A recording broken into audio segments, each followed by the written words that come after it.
नमस्कार दोस्तों, आप सबका आपके अपने YouTube चैनल पर स्वागत है। दोस्तों, आज हम इस वीडियो में बिहार एक परिचय जो इम्तियाज़ अहमद द्वारा लिखा गया बुक है। ये बिहार बुक जो है बीपीएससी बिहार के किसी भी पीएससी एग्ज़ाम के लिए बहुत इंपॉर्टेंट है। तो मैं इस बुक का जितना भी क्वेश्चन है इस वीडियो में कराने वाला हूँ। आज से मैं स्टार्ट करता हूँ ये एपिसोड। देखिए, अपना पहला टॉपिक है बिहार का इतिहास। ठीक है, इतिहास का स्रोत, कहाँ से इतिहास का स्रोत मिला, उससे रिलेटेड जितने भी क्वेश्चंस हैं, लगभग 42-43 क्वेश्चंस हैं। मैं सारे क्वेश्चंस करवाने वाला हूँ। तो फर्स्ट क्वेश्चन अपना, राजनीति रत्नाकर पुस्तक के लेखक हैं। राजनीति रत्नाकर पुस्तक के लेखक कौन है? तो ऑप्शन ए सही है, चंद्रशेखर।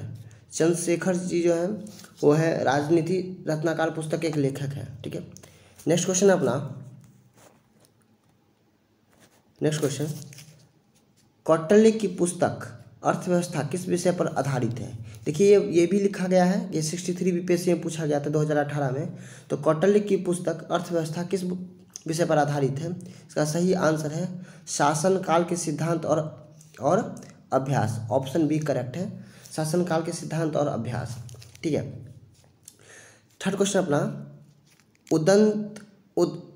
उद्वंत प्रकाश के लेखक हैं। तो उद्वंत प्रकाश के लेखक हैं मौली कवि। कौन है? मौली कवि। ठीक है, नेक्स्ट क्वेश्चन अपना, मौर्य काल स्थापत्य कला के साक्ष्य कहाँ प्राप्त हुए हैं? ठीक है, इसका सही आंसर है सभी जगह पर, पाटलिपुत्रा से, बराबर से और राजगृह से। ये सभी ऑप्शन डी जो है, ऑप्शन डी करेक्ट है कि मौर्य कालीन स्थापत्य कला के साक्ष्य प्राप्त हुए हैं। कहाँ से? पाटलिपुत्रा से, राजगृह से, इन सभी जगहों से। बिहार पर गढ़वालों के आधिपत्य का प्रमाण मिला है। तो बिहार पर गढ़वालों के आधिपत्य का प्रमाण कहाँ मिला है? मनेर ताम्रपात्र से। कहाँ से मिला है? मनेर के ताम्रपात्र से बिहार पर जो गढ़वाले थे उनका आधिपत्य का पता चला है। ठीक है, नेक्स्ट क्वेश्चन की तरफ देखते हैं। नेक्स्ट क्वेश्चन अपना, बिहार के किस तुर्क राजवंश के अभिलेख प्राप्त हुए हैं? तो बिहार के किस तुर्क राजवंश के अभिलेख प्राप्त हुए हैं? इसका सही आंसर है तुगलक वंश। तुगलक वंश के अभिलेख प्राप्त हुए हैं। नेक्स्ट क्वेश्चन अपना, बिहार के किस क्षेत्र के संबंध में वसातिलुल उल्स एक मूल्यवान स्रोत है? इसका सही आंसर है तिरहुत। कौन सा है? तिरहुत जो है बिहार के, तिरहुत क्षेत्र जो है बिहार के वसातिलुल उल्स के एक मूल्यवान स्रोत है। आठवां क्वेश्चन अपना, बिहार आने वाले महत्वपूर्ण चीनी यात्री के नाम। तो बिहार आने वाले महत्वपूर्ण चीनी यात्री कौन थे? फाहियान, युआनचांग और इस्तिंग यानी उपयुक्त सभी ये बिहार आने वाले महत्वपूर्ण चीनी यात्री थे। नेक्स्ट क्वेश्चन अपना, ठीक है, मुगल काल में बिहार आने वाले प्रथम विदेशी यात्री कौन थे? तो मुगल काल में बिहार आने वाले प्रथम विदेशी यात्री कौन थे? मुल्ला तकिया। कौन थे? मुल्ला तकिया मुगल काल में बिहार आने वाले प्रथम विदेशी यात्री थे। 10वां क्वेश्चन अपना, निम्नलिखित यूरोपीय यात्री में कौन बिहार नहीं आया? तो ये कौन से ऐसे हैं जो यूरोपीय यात्री जो बिहार नहीं आए? तो इसका नाम है फ्रांसाई बर्निए। कौन सा नाम है? फ्रांसाई बर्निए। नेक्स्ट क्वेश्चन अपना, वहारिस्ताने गोबी किसकी रचना है? तो वही वहारिस्ताने गोबी किसकी रचना है? इसका सही आंसर है मिर्जा नाथन की बुक का नाम क्या है? वहारिस्ताने गोबी। नेक्स्ट क्वेश्चन अपना, प्राचीन बिहार के इतिहास के जानकारी के मुख्य स्रोत हैं। तो प्राचीन इतिहास की जानकारी के मुख्य स्रोत कौन कौन से हैं? तो ऑप्शन डी है, यानी कौन कौन से? भग्नावशेष, यात्रा वृत्तांत, अभिलेख और सिक्के, साथ में धार्मिक ग्रंथ। ये सभी जो है प्राचीन बिहार के इतिहास के प्रमुख स्रोत हैं। ठीक है, नेक्स्ट क्वेश्चन अपना, प्राचीन पाटलिपुत्रा के संबंध में जानकारी के स्रोत कहाँ से प्राप्त हुए? मैंने कहाँ से प्राप्त हुआ? तो प्राचीन पाटलिपुत्रा के संबंध में जानकारी का स्रोत जो है भग्नावशेष, ठीक है, यात्रा वृत्तांत और धार्मिक ग्रंथ, इन सभी से पाटलिपुत्रा के बारे में, पटना के बारे में, ठीक है, जानकारी प्राप्त हुआ। नेक्स्ट क्वेश्चन अपना, नेक्स्ट क्वेश्चन, बिहार के मौर्यकालीन अभिलेख प्राप्त हुए हैं। बिहार के जो मौर्यकालीन अभिलेख है कहाँ से प्राप्त हुए हैं? तो ऑप्शन सी इसका करेक्ट आंसर है, यानी लेरिया अरेराज से। कहाँ से प्राप्त हुआ है? लेरिया अरेराज, लेरिया नंदनगढ़ से। कहाँ से? लेरिया नंदनगढ़ से, सासाराम से और रामपुरवा से। कहाँ से? रामपुरवा से। इन 4 जगहों से। इसमें पाटलिपुत्रा नहीं है, ध्यान रखिएगा, पाटलिपुत्रा नहीं है। बिहार के जो मौर्यकालीन अभिलेख है कहाँ से? लेरिया अरेराज से, लेरिया नंदनगढ़ से, सासाराम से और रामपुरवा से, ठीक है। इन सभी जगहों से कहाँ से प्राप्त हुए हैं? मौर्यकालीन के अभिलेख। क्वेश्चन नंबर 15 है, अशोक का लघु शिलालेख प्राप्त हुआ है। तो अशोक का जो लघु शिलालेख है वो सासाराम, कहाँ से प्राप्त हुआ है? सासाराम से अशोक का लघु शिलालेख प्राप्त हुआ है। नेक्स्ट क्वेश्चन अपना, क्वेश्चन नंबर 16, बिहार से प्राप्त मौर्यकालीन अभिलेख की भाषा है। तो मौर्यकालीन अभिलेख की भाषा कौन सा है? प्राकृत भाषा। कौन सी है? प्राकृत भाषा में बिहार के जो मौर्यकालीन अभिलेख है किस भाषा में लिखी गई है? प्राकृत भाषा में, ठीक है, यानी ऑप्शन बी करेक्ट है। नेक्स्ट क्वेश्चन की तरफ बढ़ते हैं। नेक्स्ट क्वेश्चन अपना, क्वेश्चन नंबर 17, बिहार से प्राप्त मौर्यकालीन अभिलेख की लिपि है। तो भाषा आपने देख लिया, प्राकृत था। लिपि कौन सी? तो लिपि कौन सी है? ब्राह्मणी लिपि है। कौन है? सॉरी, ब्राह्मणी कहते, ब्राही लिपि, सॉरी। कौन सी लिपि है? ब्राही लिपि। आप इसको देखो, आपको इस क्वेश्चन की जानकारी बहुत डिटेल में जानकारी, तो आप 12 का आप क्या करो, हिस्ट्री पढ़ो, आपको वहाँ से बहुत, वहाँ पे मिल जाएगा ये सब, ठीक है। 12 का हिस्ट्री में बहुत अच्छे से लिखा गया है, ठीक है। सारे जनपद के बारे में लिखा गया है, साथ में अशोक के बारे में भी लिखा गया है, ठीक है। सारे चीज़ उसमें क्लियर लिखा हुआ है, ठीक है। ज़्यादा आपको डिटेल में पढ़ना है तो बिहार से प्राप्त मौर्यकालीन अभिलेख की लिपि कौन सी? ब्राही लिपि थी। क्वेश्चन नंबर 18 है, ठीक है, मिर्तुल आहवान किसकी रचना है? तो मिर्तुल आहवान जो है मुल्ला बहवाहिनी की रचना है। क्वेश्चन नंबर 19, मध्यकालीन मिथिला के इतिहास के स्रोत के महत्वपूर्ण हैं। तो मध्यकालीन मिथिला के इतिहास के स्रोत कौन से हैं?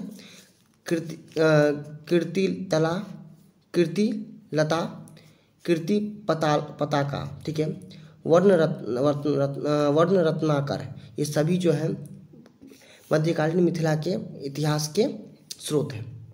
नेक्स्ट क्वेश्चन अपना, क्वेश्चन नंबर 20, बिहार में धातु प्रस्तर युगीन अवशेष मिले हैं। तो बिहार में जो धातु प्रस्तर युगीन अवशेष है कहाँ से मिले हैं? ऑप्शन डी, यानी चिराग छपरा से, चिरांद जो छपरा जिला में पड़ता है, चेचर जो वैशाली और सोनपुर में पड़ता है, और मनेर से, यानी उपयुक्त इन तीनों जगह से बिहार के धातु प्रस्तर युगीन अवशेष मिले हैं। कहाँ से? चिरांद छपरा जिला में पड़ता है, चेचर वैशाली में, और सोनपुर तो बगल में ही है, ठीक है, और मनेर, इन सभी जगहों से बिहार के धातु प्रस्तर युगीन अवशेष मिले हैं।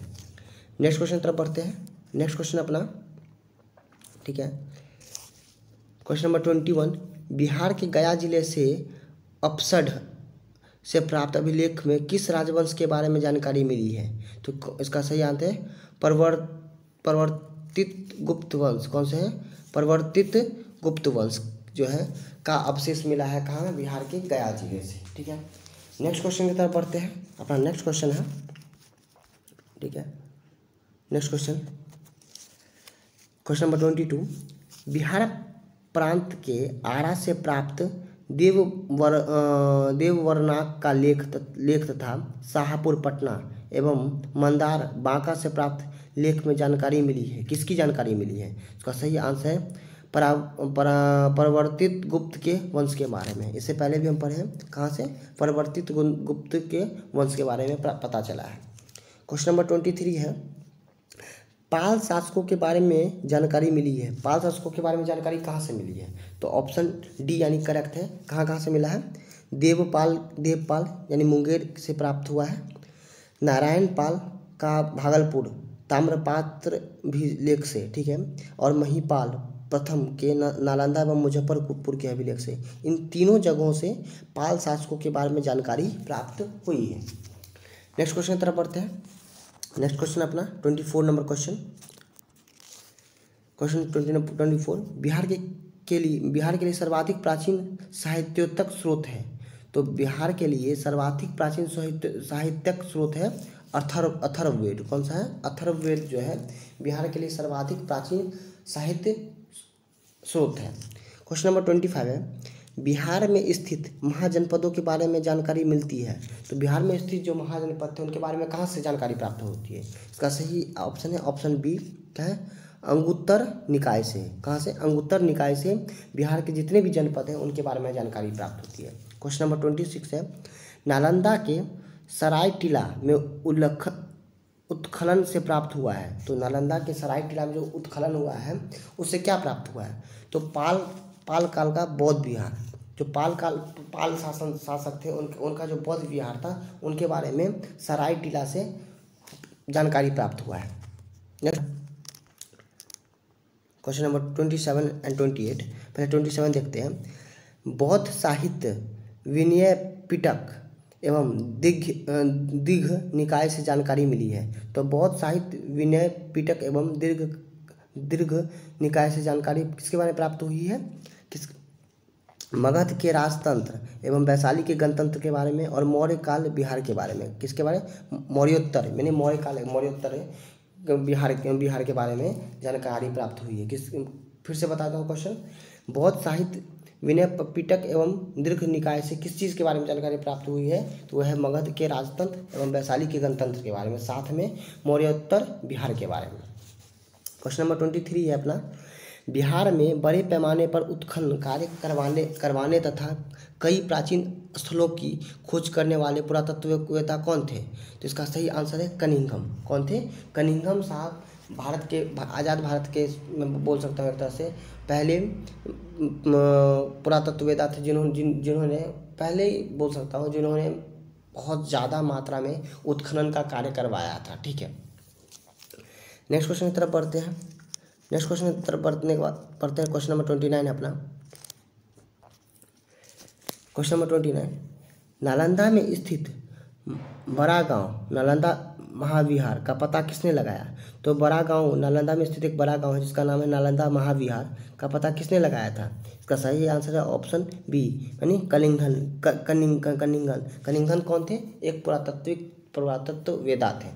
ठीक है, क्वेश्चन नंबर 30 है, पुरातत्ववेत्ता कनिंघम ने बिहार में खोज की। बिहार में किसने क्या की? तो आपको बताएं, केसरिया स्तूप चंपारण में है। लौरिया अरेराज का अशोक स्तंभ उन्होंने ही खोजा था। किन्होंने? कनिंघम साहब ने।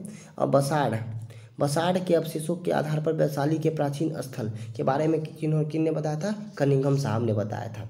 ठीक है, नेक्स्ट क्वेश्चन के बारे में चलते हैं। नेक्स्ट क्वेश्चन नंबर 31, विदेह के राजा जनक ने निष्क या सुवर्ण या सतनाम उपहार में दिए, यह कहाँ वर्णित है? ये जो मान के राजा जनक जी के बारे में बताया गया है कि निष्क या सुवर्ण या सतनाम जो उपहार उन्होंने दिया, ये किस जगह पे वर्णित इसका चर्चा किया गया है? इसका सही answer option A, Brihadaranyaka Upanishad. ये बृहदारण्यक उपनिषद है, वहाँ पे विदेह के राजा यानी मिथिला कह सकते हैं, मिथिला के राजा यानी विदेह के राजा वैदेही, सीता जी का नाम वैदेही था, तो विदेह के राजा जनक के निष्क या सुवर्ण या सतनाम के उपहार के बारे में चर्चित किया गया। नेक्स्ट है क्वेश्चन नंबर 32, बिहार से प्राप्त मौर्य अभिलेखों की लिपि है। तो सही बात बताओ, कौन सी लिपि है? बिहार के मौर्य अभिलेखों की लिपि कौन सी है? मैंने अभी बताया था कौन सी थी, ब्राही लिपि थी। यहाँ पे ऑप्शन नहीं दिया गया है तो मैंने फिर बता रहा हूँ, ऑप्शन यहाँ पे गलत नहीं है, ये बुक बहुत अच्छा है, ऑप्शन गलत है। ब्राही लिपि है। कौन सी लिपि है? ब्राही। यहाँ पे ऑप्शन नहीं दिया तो उपयुक्त कोई नहीं होगा। कौन सा लिपि है? मौर्य कालीन का ब्राही लिपि है। किसकी? मौर्य कालीन की अभिलेख। क्वेश्चन नंबर 33 है, बिहार से प्राप्त पहला द्विभाषी अभिलेख किस मध्यकालीन शासक से संबंधित है? तो बिहार से जो प्राप्त पहला द्विभाषी अभिलेख जो है आपको शेरशाह के मध्यकालीन शासक से संबंधित है। क्वेश्चन नंबर 34 है अपना, वह पहला मुगल शासक कौन था जिसके अभिलेख बिहार में मिले हैं? तो वह पहला मुगल शासक कौन था जिसका अभिलेख बिहार में मिला है? इसका सही आंसर है अकबर। अकबर के अभिलेख का मिले हैं बिहार में। भारत जो मुगल शासक थे। क्वेश्चन नंबर 35 अपना, बौद्ध धार्मिक साहित्य में कौन ग्रंथ प्राचीन बिहार के इतिहास के संबंध में जानकारी का स्रोत है? इसका सही आंसर है दीर्घ निकाय। दीर्घ निकाय जो बौद्धिक साहित्य ग्रंथ है उसका वो जो है प्राचीन बिहार के इतिहास के संबंध में जानकारी का एक मुख्य स्रोत है। नेक्स्ट क्वेश्चन की तरफ बढ़ते हैं। नेक्स्ट क्वेश्चन अपना 36, सियर उल मुताखरीन की रचना किसने की? सियर उल मुताखरीन की रचना गुलाम हुसैन तबताबाई ने की। किसने की? गुलाम हुसैन तबताबाई ने किया था। ऑप्शन ए करेक्ट है। नेक्स्ट क्वेश्चन की तरफ बढ़ते हैं। नेक्स्ट क्वेश्चन अपना, ठीक है, क्वेश्चन नंबर 37, मध्यकालीन बिहार से संबंधित इन स्रोतों की सही सुमेल करना है। तो सही सुमेल आप देख सकते हैं, ठीक है, ऑप्शन बी आंसर है इसका, ठीक है। तो ए का है दूसरा नंबर गुलाम हुसैन सलीम रियाज उसस लातीन, इसका सही आंसर है गुलाम हुसैन सलीम। फिर बी का चलते हैं, तारीख़े शेरशाही। तारीख़े शेरशाही का जो मतलब कि रचनाकार है कौन है? अब्बास सरवानी। क्या है? सरवानी, हाँ अब्बास सरवानी है। मैं बता देता हूँ ये क्वेश्चन आप ऑब्जेक्टिव भी दे सकता है, तो इसलिए ये मत रखिए कि मैच द फॉलोइंग है तो मैच द फॉलोइंग में ही दे देगा, तो इसको याद रखिएगा आप लोग, ठीक है। रियास उसल लातीन के हैं गुलाम हुसैन सलीम, तारीख़े शेरशाही के हैं अब्बास सरवानी, और जो वाक़ियाते मुस्ताकी है उनका है रिजुकुलाह, ठीक है। उसका जो ऑप्शन जो डी है मानी अफसानाए शाह का कौन है? शेख कबीर। कौन है? शेख कबीर, ठीक है। और बस्तातिल उन्स के रचयिता कौन है? इख्तसान देहलवी। कौन है? इख्तसान देवलवी। ये इतने राइटर हैं, रचनाकार हैं, ये बहुत इंपॉर्टेंट हो जाता है, तो आपको कहीं पे लिख लेना चाहिए। आप लोग लिख लेंगे तो ज़्यादा आपके लिए लाभकारी होगा। नेक्स्ट क्वेश्चन है अपना, मुल्ला बहवानी यात्री थे। तो अभी मैंने अपने बताया, तो मुल्ला बहवानी क्या थे?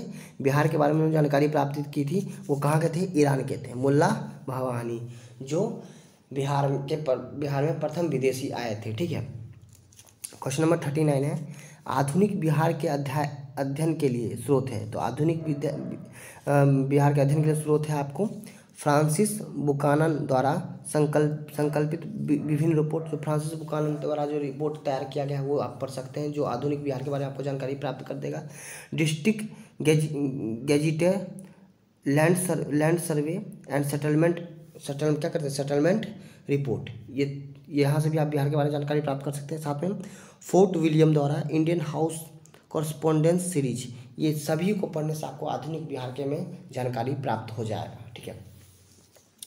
नेक्स्ट क्वेश्चन अपना क्वेश्चन नंबर 40, ठीक है। कौटिल्य के अर्थव्यवस्था में किस पहलू पर प्रकाश डाला गया है? तो कौटिल्य के अर्थव्यवस्था में किस पहलू पर प्रकाश दिया गया? ऑप्शन इसका सही आंसर है राजनीतिक नीतियाँ। तो कौटिल्य द्वारा जो अर्थव्यवस्था के पहलू पर जो ध्यान दिया गया है वो है राजनीतिक नीतियों पे बहुत ज़्यादा ध्यान दिया गया है, ठीक है। क्वेश्चन नंबर 41 है, लास्ट है इसका आज के वीडियो का। अपसड गया। अपसड कहाँ है? गया में। गया से प्राप्त एक मंदिर का भगना विशेष प्राप्त हुआ है। इन दीवारों पर कथा दृश्य अंकित है। तो किसकी अंकित है? रामायण के जो है कथा दृश्य अंकित किए गए हैं। तो उम्मीद करता हूँ दोस्तों वीडियो पसंद आएगी। मानता हूँ कि थोड़ी वो बोरिंग है क्योंकि आंसर भी साथ में लिखा हुआ है, लेकिन आप लोग को रिवाइज करने के लिए, याद करने के लिए बहुत इंपॉर्टेंट है। तो आप लोग वीडियो को अंत तक देखिए। और एक रिक्वेस्ट है, चैनल सब्सक्राइब कीजिए, क्योंकि चैनल मोनेटाइज नहीं हुआ तो तब तक कहना पड़ता है, फिर धीरे धीरे अपने आप सब्सक्राइबर बढ़ने लगते हैं। तो एक रिक्वेस्ट है कि आप लोग चैनल को सब्सक्राइब जरूर कर दीजिएगा। उम्मीद करता हूँ कि वीडियो पसंद आएगी, और आप लोग कमेंट सेक्शन में ज़रूर बताइएगा आपको किस चीज़ का वीडियोस चाहिए, मैं आपको ज़रूर प्रोवाइड करूँगा। मिलते हैं नेक्स्ट वीडियो में।